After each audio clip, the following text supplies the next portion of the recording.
Welcome back everybody to another episode of Direct Comparison. In today's episode, we're looking at the recently released Just Cause 4 and seeing how it compares to its predecessor, Just Cause 3. The game just officially released this Tuesday and has already begun seeing its fair share of criticism, with many citing that several features look worse. So today, I wanted to break down all of the main visual elements like textures, lighting, and effects to help determine whether or not there really was a downgrade. Just to be clear, both games are being run on the same PC with the settings pushed up as high as possible at a 1440p resolution. However, because of an issue with Just Cause 3's highest anti-aliasing option, where any moving objects are unnecessarily blurred, we're going to be lowering this to the SMAA setting instead, though this works out because the TXAA option isn't even available in Just Cause 4. Also, bear in mind that some things like textures, lighting, and environmental quality can be influenced by several different factors, including the in-game time of day, the vastly different environment types, and the highly variable nature of Just Cause's open-world sandbox. But I'll try my best to match these two games up and give a rough idea of where they stand. Alright, so starting off, let's take a look at our hero, Rico Rodriguez. Rico's character design in Just Cause 3 makes him look far more muscular and also a bit older. His head appears much larger and feels like a significant departure from the character design in the original two games. Rico in Just Cause 4, however, seems to be a sort of a mix of the two styles.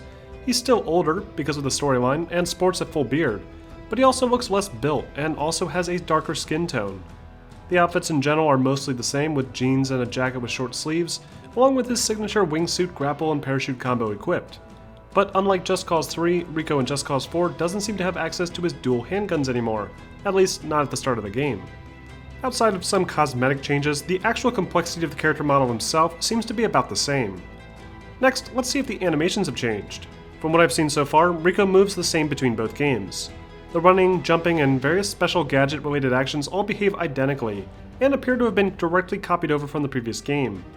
There's nothing necessarily wrong with this decision, as the animations still look great and the movement controls feel as fluid as ever.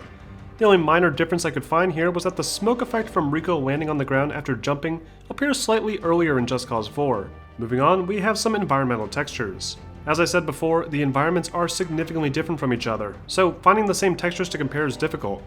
But I did notice some improvements to things like various road textures and cliff faces that seem to be a bit more complex and detailed, with greater bump mapping and ambient occlusion.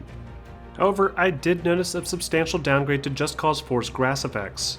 A surprisingly nice feature in Just Cause 3 is the grass tessellation, that allows for grass to not only react to the player's movement, but also permanently get pressed down after Rico steps on it. It's subtle, but it's there. This feature unfortunately was not carried over in Just Cause 4, and no matter what environment I tested this on in many different biomes, I could not get the grass to press down like it does in Just Cause 3. Also notice lower quality grass sprites overall, and much less dynamic vegetation. That's not to say these objects are static, they can still be destroyed or even pulled out of the ground by the new tornadoes, but we'll get to that in a bit.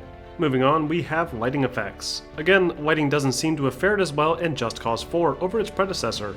Just Cause 3 had some subtle god ray effects that would shine through distant trees, and the overall color tone and color variety really helped to make the picture pop more.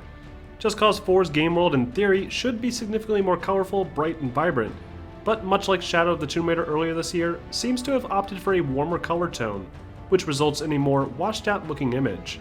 Other problems include very abrupt changes to environmental lighting due to nearby storm systems, and some really poor HDR implementation on the console version of the game.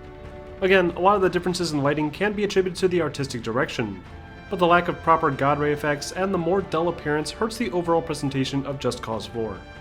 Moving on from lighting, we have shadows. While the shadows look soft and more natural in Just Cause 3, they do have a noticeable shimmer that can look really bad when viewed up close.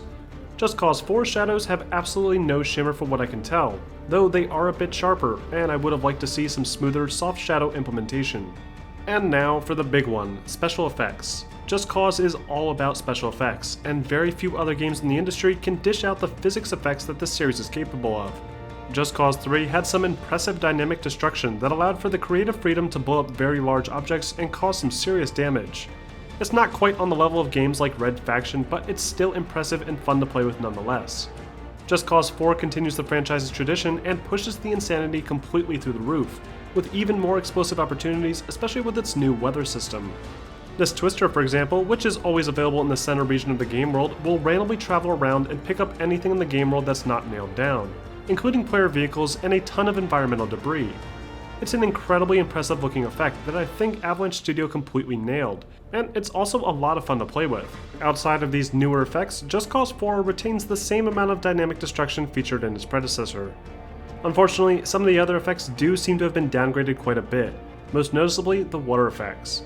As noted by several users who have played the game early, Just Cause 4's water effects look horrible. There's little to no wave simulation regardless of where you decide to drive your boat, and the surface of the water just looks like a repeated pattern. It's a disappointing effect, especially considering how great it looked in Just Cause 3. There's not even a wake behind your boat anymore. Explosions also seem to have been changed, and I'm not sure it's for the better.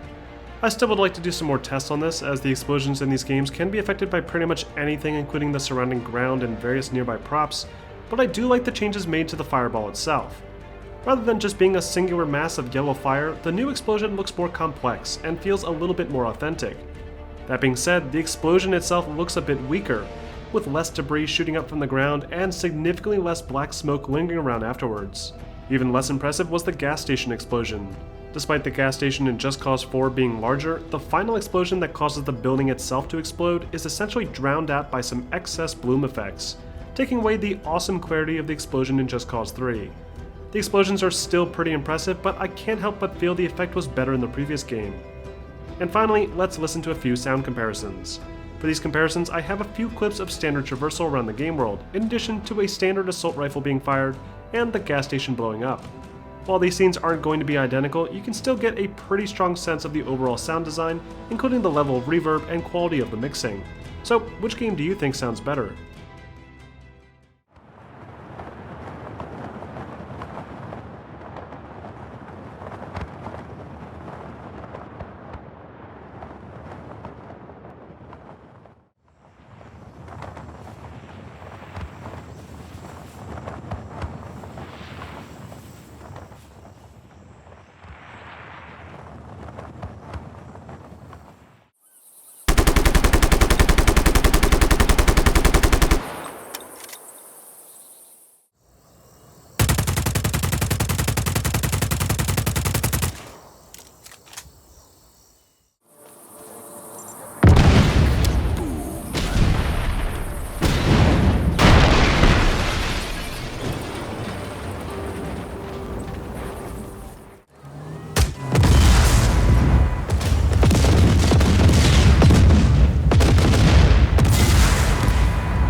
And that wraps up this episode of Direct Comparison.